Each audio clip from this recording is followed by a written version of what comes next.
Olá, pessoal. Bom dia, boa tarde, boa noite, dependendo do momento em que estiverem me ouvindo.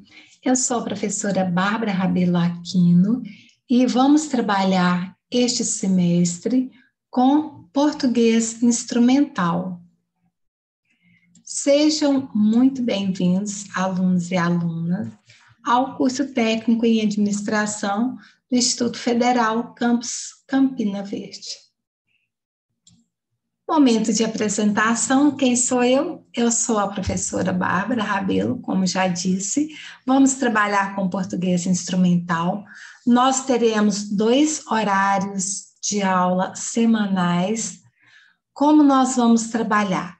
Nós vamos trabalhar com encontros síncronos, de 15 em 15 dias, e com atividades assíncronas, de 15 em 15 dias. Essas atividades serão realizadas no Google Classroom. Quais os canais de comunicação nós teremos? Nós temos um grupo da turma no Telegram, em que vocês podem se reportar a mim. Nós temos as atividades a serem enviadas no Google Classroom e nós teremos os nossos encontros síncronos no Microsoft Teams.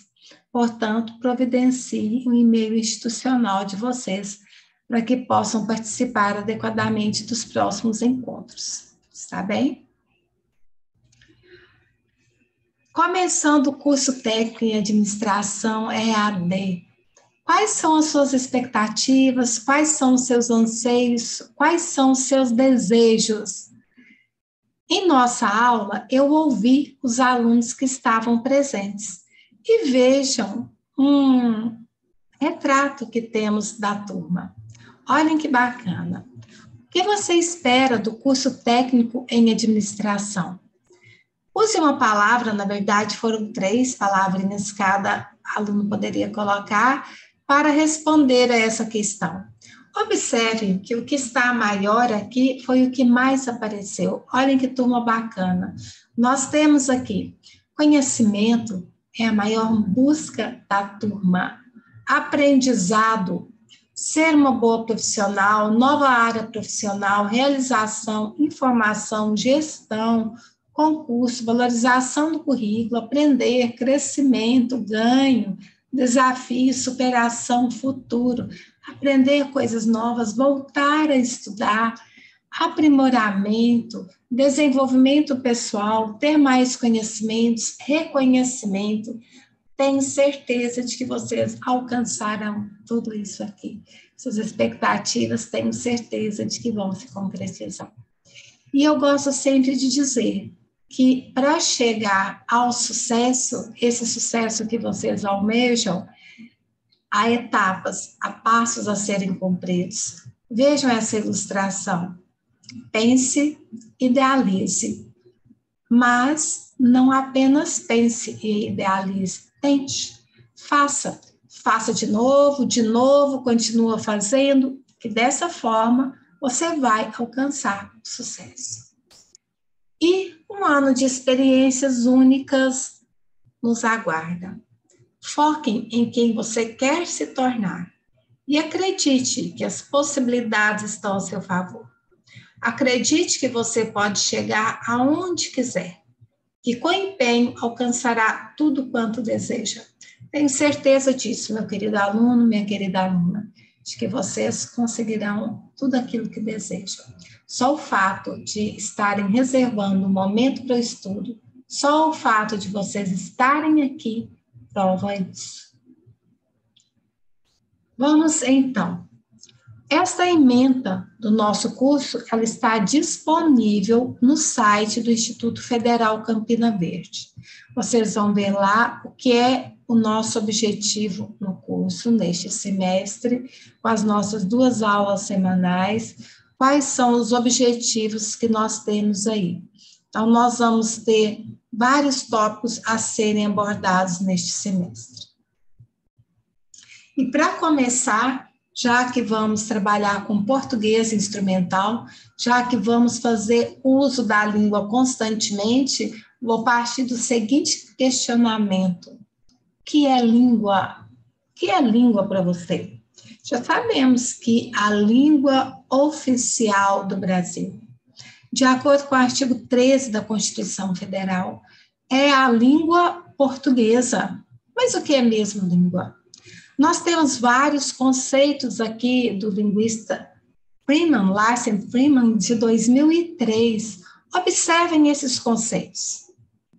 Língua é um meio de transmissão cultural, o que as pessoas utilizam para falar de coisas importantes, como os acontecimentos cotidianos, um conjunto de sons ou sinais e padrões de sentenças que expressam o significado, um conjunto de regras, um meio de interação entre pessoas, um meio para fazer algo com o propósito de atingir um objetivo, um veículo para a comunicação de significado e mensagem, um instrumento de empoderamento, um meio para se aprender coisas novas, holística e é melhor entendida quando manifestada no discurso ou em textos completos. Nós temos todas essas definições. Pare um pouquinho, olhe e pense. Para você, qual seria a melhor definição de língua?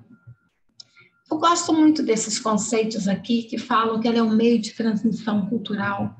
Né? A cultura é passada de geração em geração, começou pela língua falada, hoje nós temos a transmissão pela escrita, mas é um meio de transmitir cultura. Ele é um conjunto de sons que expressam significado, dessa forma promove a interação de pessoas. Ela é um veículo para comunicar significado e mensagem e acaba se tornando também um instrumento de empoderamento, já que quanto mais conhecemos a língua, mais críticos nos tornamos. E é melhor entendida quando manifestada no discurso ou em textos completos, ou seja, ela é melhor entendida quando ela é aplicada em determinado contexto. Isso é fato. Se vocês reunirem vários desses tópicos, eu destaquei os que mais me chamam a atenção, você vai conseguir definir o que é língua para você. E falando em língua, que língua nós falamos? Português ou brasileiro? Nós sabemos, como eu já disse, que a língua oficial do Brasil é a língua portuguesa. Mas essa língua que nós herdamos aí de Portugal, ela tem as suas características próprias. Por isso a gente fala em português do Brasil. Esse português brasileiro que traz em si muitas variações. E nós vamos falar aí dessas variações da língua, já que essa gravura me chama muita atenção, eu gosto muito dela. Quando eu falo em todas as línguas do Brasil, eu estou querendo dizer que o português são vários. Em um país de grandes extensões como o nosso, é comum, é normal que haja muitas variações. E nós vamos ver que tipos de variações são essas. Vamos começar falando da variação geográfica ou regional. É aquela variação que ocorre de região para região. Por exemplo, nós de Minas falamos diferente dos paulistas, falamos diferente do pessoal do Rio Grande do Sul, pessoal do sul do país. Nós temos aqui uma charge, uma brincadeira que mostra isso. O gaúcho mineiro, na minha terra só tem macho. Olha, na minha terra é metade macho, metade fêmea, e nós tá achando é bom demais. Então, nós vemos aí uma caricatura do mineiro, uma caricatura do gaúcho, mas apenas para ilustrar que existem as variações que ocorrem de região para região, são chamadas variações geográficas. Nós temos as variações históricas, que mostram as variações que ocorrem na língua de acordo com o tempo. Por exemplo, farmácia. Já houve um tempo que PH simbolizava o F, né? Se escrevia assim. Outro exemplo de variação na língua. Desculpa, pessoal. Variação histórica. A forma que nós usamos o você, ela vem nas suas origens de vos me sei, passum sei. você, e tem a brincadeira aqui de você ser mostrando a redução que houve. Então, houve uma variação histórica no tempo. Também observe em linguiça. Esse trema com o novo acordo ortográfico não existe mais. Também é uma variação histórica. Né? Quando vocês virem alguma palavra com trema, é sinal de que o texto não foi escrito tão recentemente, porque o trema já caiu. Então, são exemplos de variação histórica. Outra variação que nós temos é a social ou sociocultural, que vai depender do meio onde a pessoa vive, da formação que ela teve, da idade, do grupo com quem ela convive.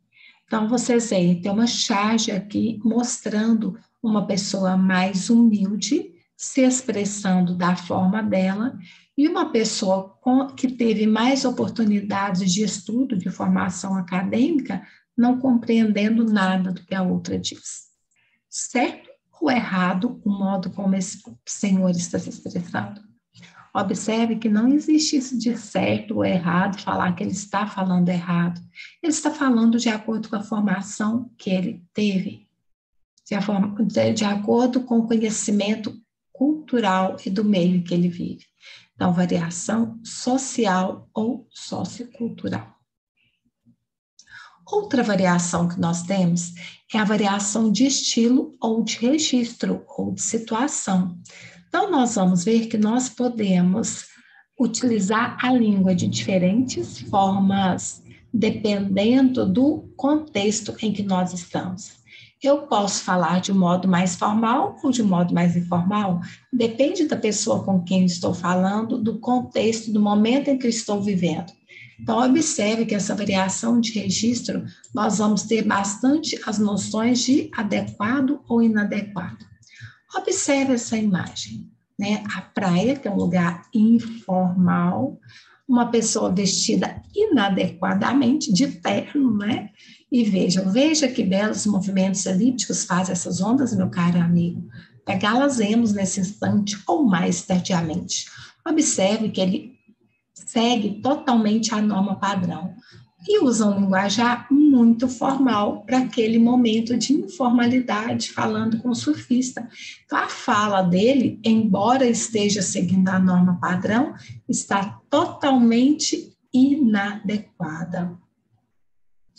Então, é bom nós lembrarmos que a norma culta, ela é uma das variantes da língua. Ela é uma das variações, certo? Dela não é a única norma, a única forma correta, adequada. Ela é uma das variantes. E aí nós vamos chegar a esses dois conceitos. Qual a diferença entre norma padrão ou língua culta e língua coloquial? A norma padrão ou língua culta é um tipo de variação linguística, então é uma variação, não é a única forma existente, como algumas pessoas pensam. É um tipo de variação que se caracteriza por seguir as normas estabelecidas de acordo com a gramática normativa. Ela é falada e escrita em situações que exigem formalidade. Então, vocês veem nos trabalhos, nas atividades que vocês forem fazer para me entregar, vocês vão usar essa norma, a norma padrão ou a língua culta, porque ela exige formalidade, vocês vão se expressar de um modo mais formal. E o que é a língua coloquial? A língua coloquial é a variação linguística, também é uma das variações que é usada em situações informais. É a nossa língua do dia a dia, é a língua do cotidiano, é a forma como conversamos com os nossos amigos, com nossos parentes, com as crianças, né? É a linguagem coloquial. Veja a diferença, são variações. Quando eu caio na ideia de que existe apenas uma forma da língua, eu incorro no que se chama preconceito linguístico. O que é preconceito linguístico? Eu acreditar que existe apenas uma única forma de falar a língua e que aquela forma é o correto. Nós temos, inclusive, um livro do Marcos Banho, Observe pelo trema aqui, que esse livro não é tão recente, que ele fala preconceito linguístico, o que é e como se faz. A própria imagem já nos mostra aqui pessoas humildes que não tiveram oportunidade de ter uma formação sociocultural e, às vezes, elas sofrem de preconceito linguístico por pessoas acharem que elas estão falando errado, entre aspas. Na verdade, elas estão falando de acordo com o meio em que elas vivem. E se elas estabelecem comunicação, a linguagem está adequada, não é? Observem só. Esse fato aqui aconteceu em 2019, se eu não me engano. Essa pessoa aqui, que é o médico, colocou nas redes sociais dele: não existe pneumonia e nem raio-x. Naquele momento, mais cedo, naquele dia, mais cedo, esteve um senhor no consultório dele, um mecânico, que falou pneumonia e raio-x. E ele fez essa crítica. Isso repercutiu negativamente para a imagem dele e nas redes sociais, porque o que foi isso aqui? Ele cometeu um preconceito linguístico. Depois ele se desculpou com a pessoa, chamou lá o mecânico, fez uma postagem com ele do lado, tudo, pedindo desculpa, se desculpando, mas ele cometeu preconceito linguístico. Então, observem, pessoal, essa ideia de que existe uma única forma da língua, de que existe uma língua padrão única, é que leva as pessoas a caírem no preconceito linguístico. E vocês vão ver que eu concordo com as ideias aqui da Edelise Gabardo, quando ela diz que escrever corretamente a língua portuguesa não é sinônimo de inteligência. Inteligência é saber respeitar as variações linguísticas e ter jogo de cintura para se comunicar com qualquer pessoa em qualquer situação. Essa questão do respeito às variações linguísticas, respeito à forma como o outro fala, como o outro se comunica, é muito importante. E é importante que nós saibamos respeitar as variações linguísticas. Mas para a gente respeitar, nós precisamos conhecer. Por isso é tão interessante o tópico dessa aula, para que você conheça, saiba que existem variações, para que você possa, de fato, respeitá-las. E que você perceba que é importante saber expressar-se em todas as situações. Isso vai demonstrar que você tem conhecimento sobre a língua. Tá? Então, nós vamos ver norma culta ou outra variante. O que devemos usar? Nós vamos ver que no momento mais formal, numa situação formal, nós vamos usar a norma culta.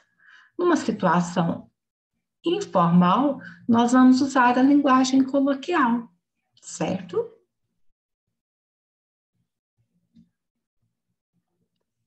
Outro exemplo, quando usar o quê? Em uma situação de uma entrevista de trabalho, em uma situação de prova, em uma situação mais formal, nós vamos usar a língua padrão ou norma culta. Vejam essa charge. Em um momento de entrevista, o entrevistador, junto com a candidata fala fluentemente inglês, espanhol, francês, russo, italiano e alemão. E o português? Aí varia. Aí mostra a grande crítica que ela, pensando na norma padrão, ela deveria ter dito, aí varia. Então, ela demonstra que tem tanto conhecimento sobre outras línguas, mas sobre a própria língua materna, ela não demonstra nenhum conhecimento, né? Então, vai ficar comprometida a situação dela. E vejam, quando usar o quê? Observe as diferenças entre a linguagem formal e a informal. Observe, eu posso tranquilamente dizer de um modo mais informal entre meus amigos, entre meus pares. A gente está muito cansado. Caramba, estou perdido e não sei chegar no hotel. E aí, como você anda? É o normal, é como nos expressamos, não é? No dia a dia. Só que no momento mais formal, nós deveríamos dizer: nós estamos muito cansados. Estou perdido e não sei chegar ao hotel. Olá, como você está? Mais uma mostra. Vejam, um recadinho escrito pelo Fernando. Um recadinho entre o casal para sua amada. Ele falou, amor, fui dar um rolê até a casa do Zé, volto mais tarde. Fê, observe que está super adequado. Ele está conversando com alguém íntimo dele. No caso, né, o seu amor. Observe toda a linguagem tranquila, carinhosa, afetuosa. Agora, um bilhete de um funcionário para o patrão. Doutor Carlos, precisei me ausentar para resolver um problema sério na casa do José Carlos. Volto o mais breve possível. Fernando, observe toda a formalidade, inclusive observe que o Zé já virou José Carlos. Então, é diferente a forma como eu uso a língua, dependendo da pessoa a quem eu me refiro, dependendo da situação em que eu vou fazer esse uso. Tá bom? Pessoal, e tudo isso para a gente chegar a esse conceito aqui, de competência linguística. O que é competência linguística? É a capacidade que tem o mesmo indivíduo de empregar as diferentes formas da língua em situações comunicativas diversas, procurando adequar a forma e o vocabulário em cada situação. Então, essa capacidade que nós temos de adequar a forma como falamos ao contexto e às pessoas com quem estamos. Isso vai ocorrer no trabalho, na escola, com os amigos, com a família, em solenidades, no mundo virtual. Então, dependendo do contexto em que eu esteja, eu vou poder usar uma variação, que ela vai estar adequada. Aliás, eu devo observar se ela está adequada ou não àquele contexto. Pessoal, então é isso. Eu vou disponibilizar as atividades no Google Classroom para vocês, referentes a esta aula. Está bem? Nos vemos no nosso próximo encontro. Até mais.